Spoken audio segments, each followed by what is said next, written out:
Hola guys, happy Tuesday. Look at these jowls. I have a big old bulldog head. Anywho, I'm in pain, y'all. My head is killing me. I don't know if it's the adventure I had yesterday or if it's the weather, because it's storming. Y'all might hear the thunder and the lightning. I just left Thrift Town, because why not?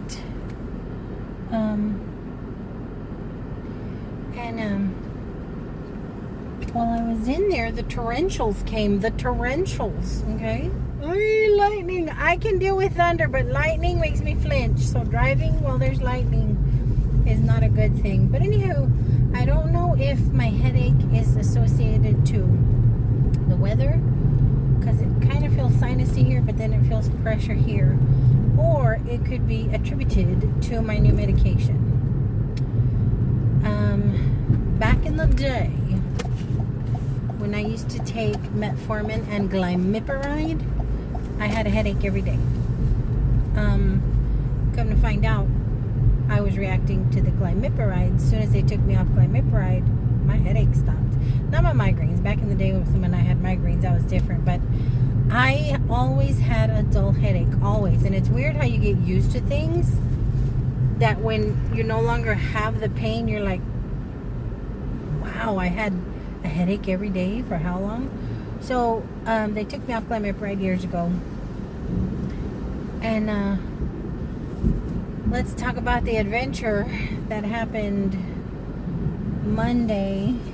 early Monday morning. So I'm laying there and I feel a thump on my chest, like a pronounced thump, just like that, guys. And I'm like, why is Caleb trying to wake me up? So I'm like, what, Caleb? What do you want? And then I must have dozed off, because again, I feel this again. I don't know how soon or whatever, but I feel it again. I'm like, what? So I reached to turn my my lamp light. I'm sorry, guys. My head hurts so bad. I reach over to turn on my side table lamp. You notice what Caleb wants. Nobody's there. I'm like, what the heck? Oh my gosh. What if he's sick? What if the house is burning down? I start to panic, right? Like, oh my gosh, what did this kid want? So I'm about to get up and go into his room when I feel on my chest again. I'm like, what in the heck? I'm like, oh great, I have heartburn. I'm thinking it's heartburn. I'm thinking it's who knows what. And I'm so old. I keep antacids on the side of the table, on my bedside table. So I grab some antacids, I chew 2 of them. I go and I peek into Caleb's room and he's knocked out. So I'm like, I got the burps, I got gas. So I chewed my tablets and lied back down. But again, I felt fluttering and thump, and a flutter and a thump, just very random beats or rhythms. And I open my eyes again, and this time it's like, it's 4:25. It was 4:25 or 4:27. I know there's 27 in there somewhere. And I'm a little concerned because I don't have any chest pain. I'm not burping. I don't feel, you know how you get the acid in your throat if you have indigestion or whatever? Just my chest is doing weird things. So for the next hour, guys, I'm such a moron. For the next hour, I'm sitting there wondering, am I having a heart attack? Instead of going to the hospital or dialing 911, I'm sitting there wondering if I'm having a heart attack. So it was 5:27. It was 5:27 when I'm like, no, something's not right here. I gotta go check out what's going on. So I wake up little dude, I get him ready, I play it off. I'm in pure panic mode, convinced I'm having a heart attack or gonna have one. Get him off to school. I jump in the car. Now at this point, I'd already texted my boss, you know, I'm having some weirdnesses. I'm gonna go and have myself checked out. So I go to the ER. If you've ever been to an ER with chest pains or palpitations and you're over a certain age, they immediately take you to the back and put the little EKG suckers on you. That's exactly what happened. I didn't even have a chance to say, I think I might be having a heart attack. All I said was, I'm having very, very weird heart palpitations, rhythms all off, real heavy thumps in my chest. Man, I didn't even sit in the waiting room, guys. I got hauled back to the back and immediately put the little suckers on as they're taking my history, whatever. So I was there from, it was like, it's a little after 6. I was there because Caleb leaves the house at 6:30. I think I was there like at 6:45. So, and I'm telling you, I was in the back. I left there fine. My heart's fine. I was not having a heart attack. But my sugar was 76. My sugar was 76, and I did have a lot of confusion. It was hard for me to concentrate. It was hard for me to speak. I knew what I wanted to say, but I couldn't really. I just felt off, like really, really off. And I've had my sugar drop before, and I know what it feels like, so I can prepare. But I've never had my sugar drop where I wake up from it. I've never had that happen before. So I was like,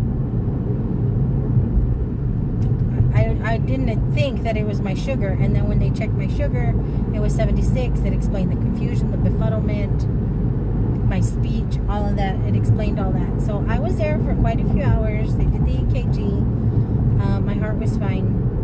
They gave me glucose something to raise my sugar levels. I told them that I had just started a new medication regime and told them what I was taking, and also mentioned that I had the night before taken a muscle relaxer. Well, kind of find out, long story short, because y'all know how I am, the muscle relaxer that I have interacts badly with the Jardiance I'm on,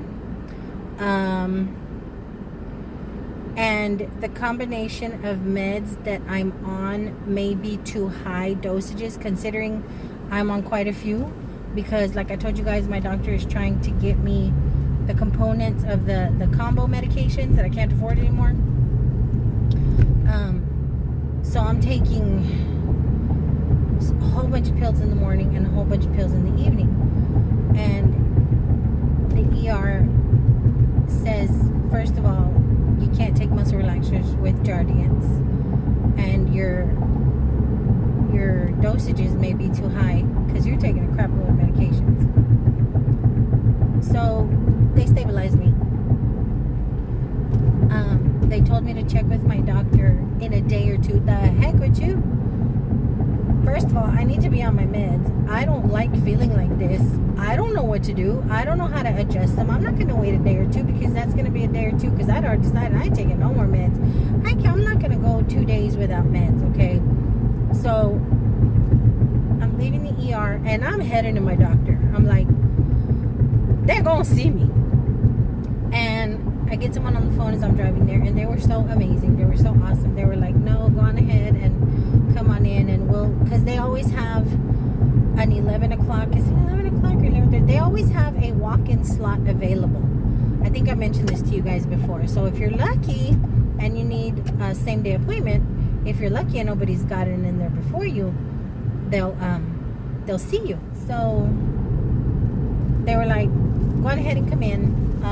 We'll fill you in on the walk-in spot. I was like, oh my goodness. So I get there, and they did decide they're gonna have to readjust my dosages, but now it's kind of like we're playing phone tag, because I was there, they checked my sugar again. It had gone up from 76 to, with the gluco whatever, it had gone up to 91. I think it was 91 in just that little bit of time from the ER to the clinic. And that's good for that's a good sugar reading. That's a good reading. Between 90 and 100 is really good for a healthy person. Fasting, haven't eaten anything in the morning, that's a good sugar for a healthy person. So for a diabetic, that was amazing. So they have to reconfigure my meds again. I'm still on the same meds, but they were going to have to figure out the dosage change. So they sent me home, and they told me to take only take this one and not this one. So I had my instructions to come home on what to take yesterday and today, and they were going to call me today with a new regime, the new dosage. They're going to keep me on the same meds, just different dose. Today we played phone tag all day long, guys. I was back at work. I was busy, and we're playing phone tag. And I don't want to be mean, okay, but my doctor's MA, medical assistant, I'm sorry, I'm a little leery of a medical professional who's gone to school, okay, to be a medical assistant, who can't pronounce medications. Granted, I have the same guffaw when I'm trying to help a patient at the clinic and their medications are 50 million letters long. I understand, but as a professional, and I'm not even medical, but as a professional, I try and pronounce the medications correctly, because it's important. That's not something you want to screw around with. Too many medications sound alike, like glipizide, glimepiride, glizipizide. There's too many of them that sound alike, so you have to be careful with this stuff. And I noticed this weeks ago when they were trying to find the right touch for me, the right medical thing. This girl doesn't even try. Like, she's like, I see he's prescribing sex something, but I didn't say anything because I knew what the medication was. I'd Googled it. If she doesn't know how to say it, as long as I know and the doctor knows what medication it is. But every time I've spoken to this particular MA, it's the same thing. She can't pronounce my medications. Y'all stop looking at my panza. And today was the same thing. Today I had one lady leave me a voicemail. She said she was the physician's assistant, the PA, and she wanted to speak to me about what medications I had taken today, and wanted to speak to me about the new dosages. So I'm like, okay. As soon as I got a chance to get on the phone, I called back and had to leave a message for the PA to call me back. It wasn't the PA who called me back. It was the MA, the medical assistant, who can't pronounce crap. And she didn't give me the new dosages. She just ran down the list, toda mocha, all confused, all discombobulated, all jacked up. She just went down the list of what I was already taking. I said, I've already given this information to the MA who called me this morning. I'm waiting for a call back in regards to the new dosages. Oh, well, I'll speak to Dr. da-da-da, and we'll call you back. How many times y'all gonna call me back? Like, this phone tag is ridiculous. I don't think they're communicating in the office, because they asked me what medications I'd taken. I called and told them, and then they called me back, and she wants to review the medications I'm taking. Don't play with me, okay? This is my health. Don't play with my health. Please communicate with one another in that friggin' clinic. That way you're not calling me 3 or 4 times for the same information. I know I'm being whatever. I don't feel good. I don't feel good. I'm glad my heart's good. My heart's always been good. My blood pressure's always been good. But my sugar has never dropped below 90, ever. And at 90, I feel like crap. This was 76. And the best way I can describe it is zombie-like. One of my coworkers is a diabetic, and a very uncontrolled diabetic. And she knew exactly how I felt. I'm trying to describe to her what it felt like, and first thing out of her mouth is zombie. Yes, it's a horrible feeling to feel that out of control, to feel that you're not in control of your mind, your eyesight, your speech. You're not in control. You just feel not normal. It was bad. But went back to work today, and I started getting a headache around 2 o'clock, and it's progressively gotten worse. And again, I don't know if it's the weather or if it's one of the medications I'm taking. So I'm going to Google and see if glipizide is the same or similar to glimepiride, because glimepiride was the one who gave me those bad headaches. And here I am, about a week in, and I have a headache. But we'll see.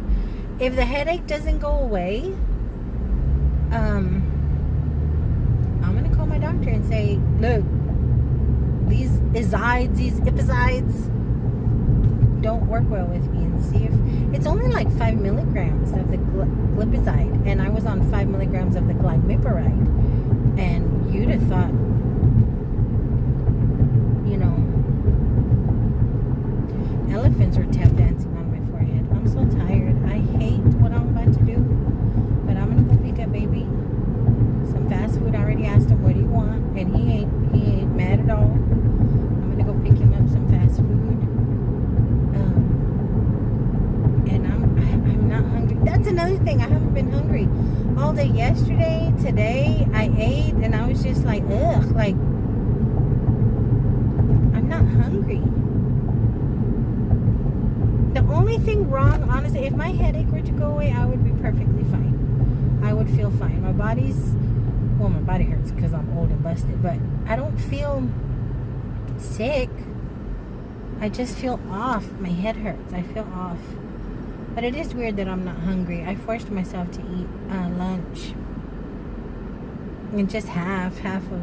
I stopped to get breakfast. I got some scrambled egg whites and some turkey bacon.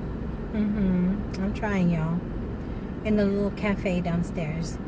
And I started eating it, and I wasn't feeling it. I wasn't hungry. So I had most of it left, and I ate that for lunch.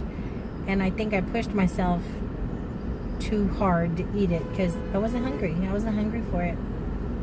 And I'm not hungry now. I want to go to bed. So I'm going to feed little dude. I might get some french fries. No, I'm not supposed to have french fries. Oh, guys, I got to get serious with my health. I'm going to have to start the meal planning again. I'm going to have to just start eating better again, which involves making 2 meals, one for me and one for little dude, which I hate doing. But I can't keep putting myself on the back burner anymore because I got years left in me. God willing, I have years left in me. And 2 sons that still have years left to them, and pretty sure they won't be hanging around. But I need gas. I don't feel like getting it. Maybe I'll get it in the morning. My head hurts really bad. Right here. Right here. What was I saying? Oh, I know I need to eat something because I am not going to screw around and let my sugar drop. Wow, look at them storm clouds. Y'all see that? Sorry, I think they're pretty. Ominous, but pretty. I know I need to eat something, so I'll put something in my belly. Look how dark it is. Wow, the storms are coming. But I did pick up a few things, guys. I picked up a few things at the thrift. So let's do the little shop with me, and then once I get inside and settled, if this head lets me, we'll do a little haul, because it is a little haul. I was good.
I got home just in time, guys. Goodness gracious. It got dark and it blew in.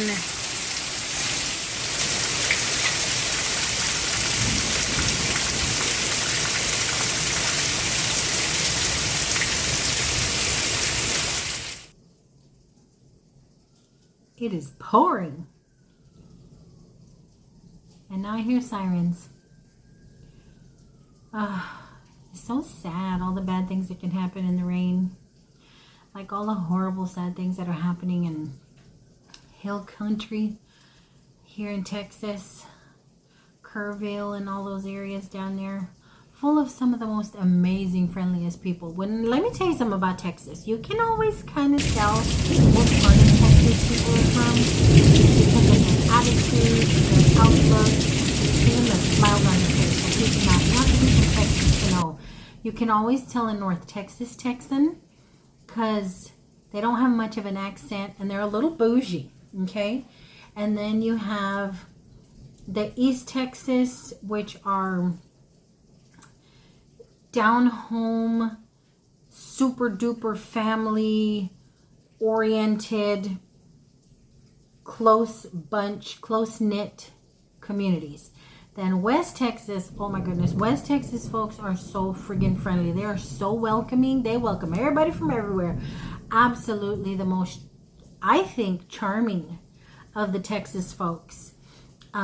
I think are the West Texas folks. And then you have your South Texas folks. South Texas folks are a little tough, but friendly. Very protective of their own. Very friendly, but they're, I think, the toughest of the crew in Texas. And right now, what's happening in the hill country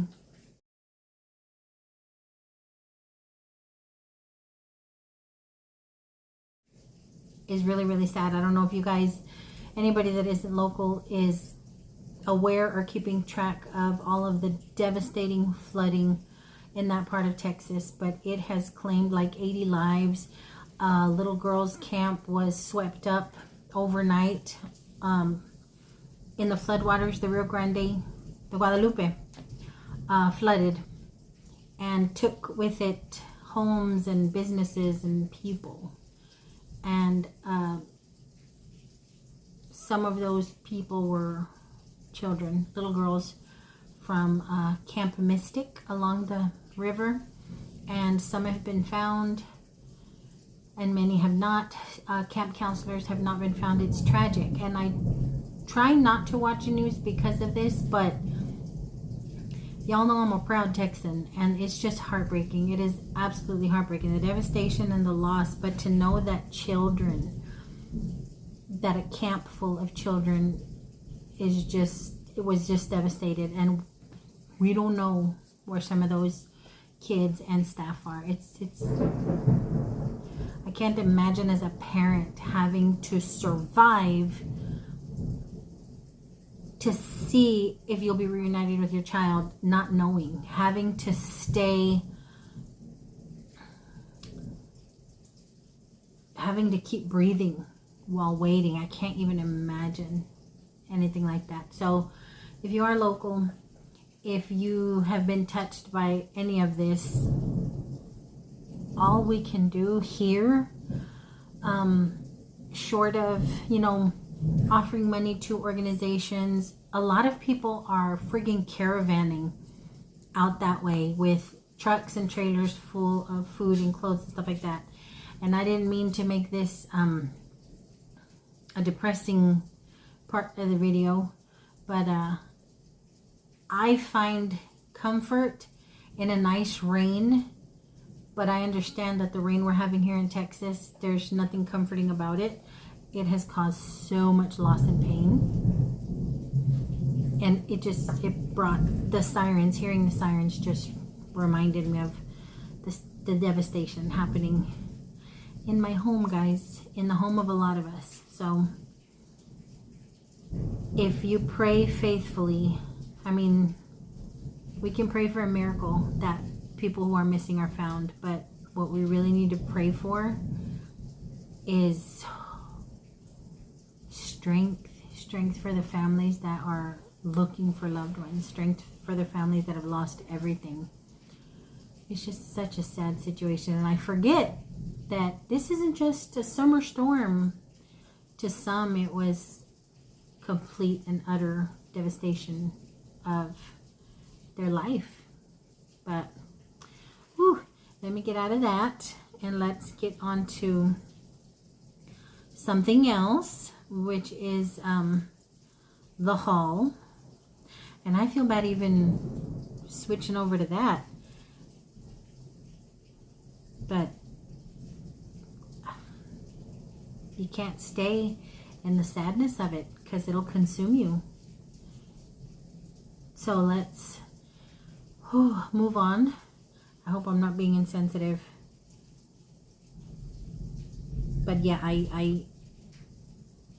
let's move on. These are a few things that I picked up at where was I? Thrift Town, just a little bit ago. My headache is gone. I think it was sinus, because no sooner had it started raining, guys, that the skies just opened and all of this opened, and now my head doesn't hurt. So it was definitely sinus. There was a big storm a coming, and it's bad. It's a bad one. It's raining sideways, y'all. Y'all hear that thunder? Hear the sirens? You just gotta pray. You just gotta pray that people are okay in this mess. Okay, let's move on to, let's get distracted. Okay, let's distract. So I didn't get a lot of things. You guys saw what I was looking at. You guys saw what I put back, but I did keep this. It's probably glass. It doesn't tink. Alright, it's glass. This little glass cut frame has a little patita. There's a little footy back here for a tiny little picture, and it was $1.99. Tags today were blue and white. I didn't find any blue and white, but I thought that was pretty and small enough to tuck onto a shelf or on a nightstand in my bedroom without it being overly cluttered. I got nerve. Y'all are probably wondering, Mel, do you even know what cluttered means? Yeah. So I grabbed that. And I got this little pouch. It's still new, guys. The strap hasn't been unwound. It still has the little taggy on it. And perfect for thrifting, perfect for festivals, perfect for flea markets. My windows are rattling.